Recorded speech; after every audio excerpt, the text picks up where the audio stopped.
ताड़ं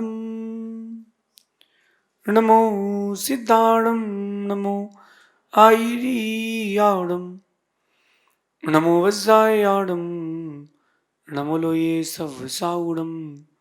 पंच परमिष्टि भगवंतों की, गणाचार्य भगवान विराग सागर जी मामून राज की, पट्टाचार्य गुरुवर विशुद्ध सागर जी महाराज की,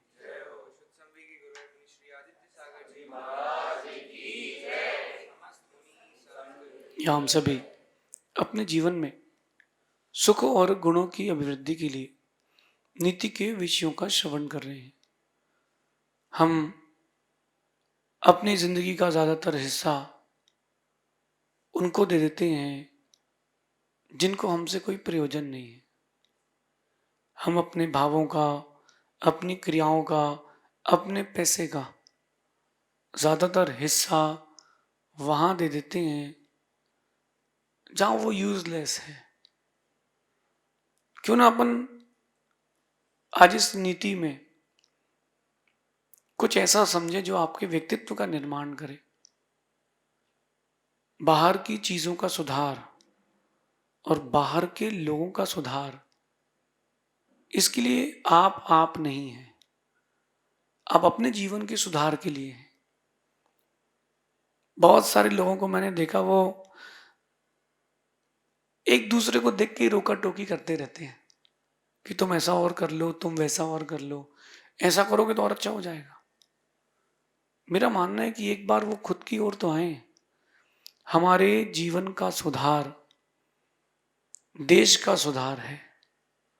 हम अपने सुधार की ओर कभी नहीं आते, हम दूसरे को सुधारने का निरंतर प्रयास करते हैं। भाई ये और कर ले तू, फ्री में आइडियाज बांटते फिरते हैं कि तुमको ये और करना चाहिए, तुमको वो और करना चाहिए, लेकिन हम इस ओर नहीं आते कभी कि हमको क्या करना चाहिए।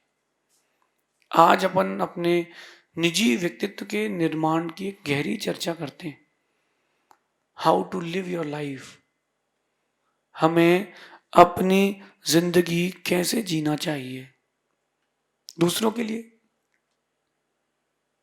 सिर्फ परिवार के लिए। सिर्फ जोड़ा है मैंने, क्या दूसरों के लिए, सिर्फ परिवार के लिए, व्यापार के लिए, दूसरों की देखभाल में, दया के लिए, सिर्फ इसी में नहीं जीना है। आप मुझे पिछले 1000 दिन से सुन रहे हैं, आज तो कुछ नया करना पड़ेगा। जब तक आप कुछ नया नहीं करोगे अपने लिए, खुद के लिए, तब तक वही घिसी पिटी पुरानी जिंदगी चलती रहेगी। आज की नीति कह रही है कि जीवन में ऐसे काम करो कि सबके दिल पर घर कर लो। जमीन खरीदना, मकान खरीदना, बंगलो बनाना, मल्टी बनाना, ये कोई बड़ा काम नहीं है। ये तो कहीं भी कोई भी जमीन खरीद सकता है। लोगों ने चांद पर भी जमीन खरीद ली है, सुना है मैंने। अब कौन सी पीढ़ी जाके उनकी चांद पर रहेगी, कैसे रहेगी, ये पता नहीं है। लोगों ने चांद पर भी प्लॉटिंग का प्रोग्राम कर लिया है। अब कोई मालिक है ही नहीं, जो पहुंच जाए वो उसका प्लॉट। ये सब बहुत आसान है। चांद पर भी घर बना लेना आसान है, किसी के दिल पर तुम अपना प्रीति का घर बना पाओ बहुत कठिन है। तो अपने जीवन में कुछ ऐसे काम करो कि दूसरा तुमको, तुमसे एक बार मिलने के बाद तुम्हें कभी भूले ना। How to live your life, live your life like this. हमें दूसरों की दिल तक एक दस्तक देकर के आना कि बाहर कोई खड़ा है, और वो दस्तक सिर्फ एक ही बार की हो कि दोबारा तुम्हारे लिए गेट हमेशा खुला मिले। बात ये है। तो अपने जीवन के हर काम कैसे करें, ऐसे करें कि व्यक्ति के दिल में आप घर कर लो। किसी के यहाँ जाओ तो बेल बजाना पड़ता है, किसी होटल में जाओ तो पहले से आपको बुकिंग करना पड़ती है, लेकिन घर में आपको कोई बुकिंग करना नहीं पड़ती। घर में तो बेधड़क घुस जाओ, चाबी खोलो और घुस जाओ, क्योंकि मेरा घर है। ऐसे ही अगर आप एक बार दूसरे के दिल में घर कर चुके हो, दूसरे के दिल में अपना घर बना चुके हो, तुम जब चाहो आ सकते हो, जब चाहो जा सकते हो। दूसरे के दिल को जीतने का प्रयास करो। जीवन कुछ ऐसा जियो। आप कैसा जी रहे हो? द्वेष के साथ, हेटेड भावों के साथ, मतलब वो जो द्वेषपूर्ण भाव होते हैं। इतना बड़ा आदमी है, इस तरफ देखने ही नहीं है। एक फ्लैट में, एक मल्टी में 12 माले थे और हर माले में 3-3 फ्लैट थे। एक फ्लैट वाले से दोनों बाकी चिढ़ते थे क्योंकि वो बहुत तरक्की कर चुका था। अब उसके बेटे ने एग्जाम दिया गवर्नमेंट का और रिजल्ट आने वाला था। सब पूरी पूरी मल्टी में हल्ला था कि रिजल्ट आने वाला है तो आईएएस बन जाएगा, या इसका कोई रिजल्ट आएगा अच्छा तो अच्छी गवर्नमेंट जॉब में लग जाएगा। तो एक व्यक्ति जो जलता था ना, उसकी गेट खटखटा के कहता है कि सर ये फलाना चंद जी कहाँ रहते हैं? बोले हमें नहीं पता। बोले एड्रेस तो लिखा है शर्मा जी के सामने। शर्मा जी तो आप ही हैं। तो कहता हाँ, तो सामने ही होंगे ना, चले जाओ। वो क्या कहता है कि मैं आपके लिए एक ऑफर देता हूँ सर। बोले क्या? बोले जो सामने वाले का बेटा है ना, ये उसकी गवर्नमेंट जॉब का लेटर आया है। अगर आप 50,000 रुपये देते हो तो लेटर यहीं फाड़ दूंगा, उसको कुछ नहीं दूंगा। बोले दिए? दिए, तुरंत फाड़। 50,000 रुपये दिए, लेटर फाड़ दिया। वो बड़ा खुश। अब तो गया, उसके बेटे की जॉब नहीं लगेगी। अरे वो उसके बेटे का ही दोस्त था, 50,000 लेके गायब।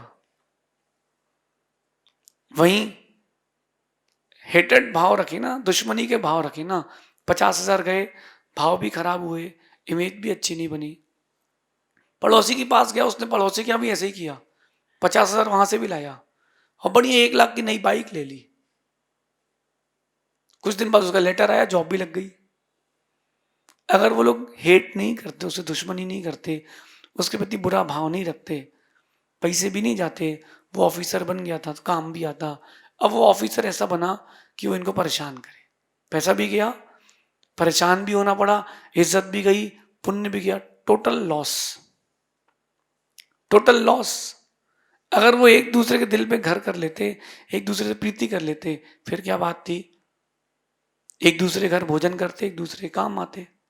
मैं आप सबसे कह रहा हूँ, खासकर जैनों से कह रहा हूँ, अपन पक्के बिजनेसमैन हैं।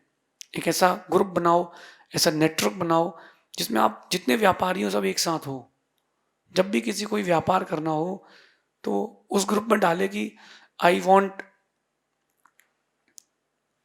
Blue T shirts 1,000। तो अपना जैन बंधु बोले कि हाँ ये मेरी दुकान में मिलेगी, कितने की कॉस्ट है? ये कॉस्ट है। तुम्हारा पैसा तुम्हारे समाज में रहेगा, इनकम तुम्हारे यहाँ रहेगी। हर करना चाहिए, ऐसा आपको करना चाहिए। अपने ग्रुप में कर लो, कास्ट वाइज नहीं करो, अपने ग्रुप में कर लो। कम से कम तुम जो इनकम दूसरे को दो रहे हो तुम्हारे ग्रुप में ही तो रहेगी। ये ऐसे जीवन जीना चाहिए, how to live your life, ऐसे जीवन जीना चाहिए जिससे प्रीति भी बढ़े और संपत्ति भी बढ़े। बाकी मैंने एक अनुभव किया है कि तुम दूसरों के लिए जो कुछ भी करोगे सब अधूरा रहेगा। आप दूसरों के लिए जो कुछ भी करोगे सब अधूरा रहेगा। आप खुद के लिए जो करोगे वही पूरा रहेगा। पैदा होने से मरने तक अगर कोई 100 साल जीता है तो 100 साल की जिंदगी में मेरे हिसाब से 99 साल और 99 दिन दूसरे के लिए जीता है। पैदा हुए तो कोई उद्देश्य था ही नहीं, दूसरे आपको खिला खिला के चाट चाट के जीते रहे। देखा नहीं, हम बच्चों को लोग खा लेते हैं, उसको लगता होगा क्या कर रहे हैं। बचपन के दिन आपके बेहोशी में चले गए और जवानी के दिन मदहोशी में चले गए, फिर बुढ़ापे में फिर बेहोशी आ गई। तो आपने अपने लिए क्या किया? आपने अपने लिए क्या किया? थोड़ा बड़े हुए, माता पिता के लिए जिए, देखना, थोड़ी और बड़े हुए पत्नी के लिए जिए, फिर थोड़ी और हुआ बच्चों के लिए जिए, फिर पोतों के लिए जिए, नाती के लिए जिए। मरते समय तुम्हारे लिए कौन जी रहा है? मैंने कल एक दृश्य देखा कि एक पिता का उपवास था। पिता का उपवास था और अपने बच्चे को वो साथ में लेकर के आया। उसका बेटा कह रहा था पिताजी गोदी लो, पिताजी ने ले लिया। आरती हो रही थी, अब पिताजी नृत्य कर रहे थे, बेटा भी नृत्य कर रहा था। उपवास के दिन, छोटा बेटा नहीं था, 8 साल का 7 साल का तो होगा, वजन तो लगता है उपवास के दिन, लेकिन फिर भी वो उसको लेके नाच रहा था। ऐसा पकड़ने उसने ऐसा अपना हाथ ऐसा लॉक कर लिया ताकि बेटा गिरे नहीं। मैं सोच रहा था कि अपनी पूरी जवानी बच्चे को और पत्नी को दे दी है, कभी बताओ बुढ़ापे में बेटा उपवास के दिन पिताजी को मंदिर लेके जाएगा? बेटा ऑफिस से बिजनेस थका आ रहेगा, पिताजी बोलेंगे बेटा थोड़ा सुनना, पैर दबा देना, मैं बहुत थका हूं पापा, डिस्टर्ब मत करो, अभी बहुत इंपॉर्टेंट मीटिंग है पापा। दूसरे के लिए जी के क्या किया? खुद के लिए जियो ना। He live your life for your self. Selfish नहीं होना। परिवार में हो, उनकी जरूरतें पूरी करना पड़ेगा, ये आपकी नैतिकता है, ये आपकी बेसिक डिग्निटी है। लेकिन अपने लिए कब जियोगे? दूसरों के लिए जीते जीते कई बार मरे हो, एक बार खुद के लिए जीते जीते मरो। बच्चों के लिए कर लिया, उनके बच्चों के लिए कर लिया, जो पिताजी ने संपत्ति दी फिर तुम ट्रांसफर करके चले गए, तुमने क्या किया? तुमने किया क्या है? तुमने वही पुरानी रूढ़ियों का निर्वहन किया है। कुछ नया करो। अगर आप दिन के 2 घंटे 4 घंटे 5 घंटे दूसरों को देते हो, आधा घंटे खुद की स्किल के लिए भी दो। आप जिस भी फील्ड के हो, अगर आप एक हाउसवाइफ हो तो हाउसवाइफ की प्रोफेशन से कह रहा हूं, आप एक बिजनेसमैन हो तो बिजनेसमैन की प्रोफेशन से कह रहा हूं, आप जॉब करते हो, आपके फील्ड की जो जॉब है, आप अपने फील्ड के लिए, अपने ग्रुप के लिए, अपने इंटरेस्ट के लिए रोज 1 घंटा आधा घंटे अलग से निकालो। माना कि आप चार्टेड अकाउंटेंट हैं तो उससे रिलेटेड जानकारियों के लिए और समय निकालें। आप एक पिता हैं, आप एक हाउस वाइफ हैं, तो एक अच्छी हाउस वाइफ का और क्या कर्तव्य बनता है, हम अपने काम में और क्या ग्रेस कर सकते हैं। केवल 6 महीने, सिर्फ 6 महीने आप रोज अपने खुद को, खुद के लिए 1 घंटा दो। मैं कहूंगा कि आप अपनी फील्ड पर टॉपेस्ट पर्सन रहेंगे, टॉप मोस्ट रहेंगे, आपसे ऊपर कोई नहीं रहेगा। बताइए आप लोग जरा, आप खुद सोचिए अपने में कि आप माना कि एडवोकेट हैं, तो आपने अपने प्रोफेशन को कितना टाइम दिया है और खुद के व्यक्तित्व के लिए कितना टाइम दिया है? मैं आप लोगों को टाइम देता हूं, लेकिन आप लोगों के साथ साथ खुद को भी टाइम देता हूं, ये आपको लगता है, लेकिन मैं खुद को टाइम देता हूं, उसके साथ साथ मैं आपको टाइम देता हूं। दोनों में अंतर हो गया, एक में प्रायोरिटी आप है और एक में प्रायोरिटी मैं खुद हूं। खुद की प्रायोरिटी करके लाइफ जिए, शादी भी कर लें, बच्चों को जन्म भी दे दें, जो आपने जिम्मेदारी ली वो निभाएं भी, लेकिन खुद के लिए एक अलग से टाइम निकाल के रखें कि this time is only for me, not for anybody else. ऐसी जिंदगी जीना पड़ेगी, और जिस दिन ऐसी जिंदगी जी लोगे, आपके पास एक अंदर एक अलग चार्म रहेगा। अच्छा, मैं आप लोगों से पूछता हूँ, कई लोगों को वो सुडोकू हुआ था ना, न्यूमेरिकल सुडोकू, वो भरने की आदत होती है, बहुत अच्छी बात है, माइंड आपको उससे डेवलप होता है, करना चाहिए, माइंड शार्प होता है, प्रोबेबिलिटीज बनाने की लाइफ में आपको बहुत अच्छी सीख मिलती है। वो 1000 पेज की बुक आई थी, मैं बेंगलुरु से लाया था, बहुत पुरानी बात है, 2004-5 में मैंने वो पूरी 1000 वाली बुक 15 दिन में भरी थी, स्मॉल मीडियम हार्ड सभी। उसके बाद मैंने देखा कि मेरे माइंड में एक प्रोबेबिलिटीज आने लगी कि यार ये भी ऐसा भी कर सकते हैं, ऐसा भी कर सकते हैं। जब कोई वो सुडोकू भरता है तो उसको दूसरे से कोई मतलब नहीं, फोन भी किसी आ रहा हो तो साइलेंट, क्या अभी इंटरेस्ट उसमें है। ऐसे जिस दिन खुद के लिए इंटरेस्ट जागृत हो जाएगा, रहोगे सबके साथ लेकिन जियोगे खुद के लिए। अभी आप दूसरों के लिए जी रहे हो, अभी आप दूसरों के लिए जी रहे हो और दूसरों के लिए ही मर रहे हो, कभी खुद के लिए भी तो जियो।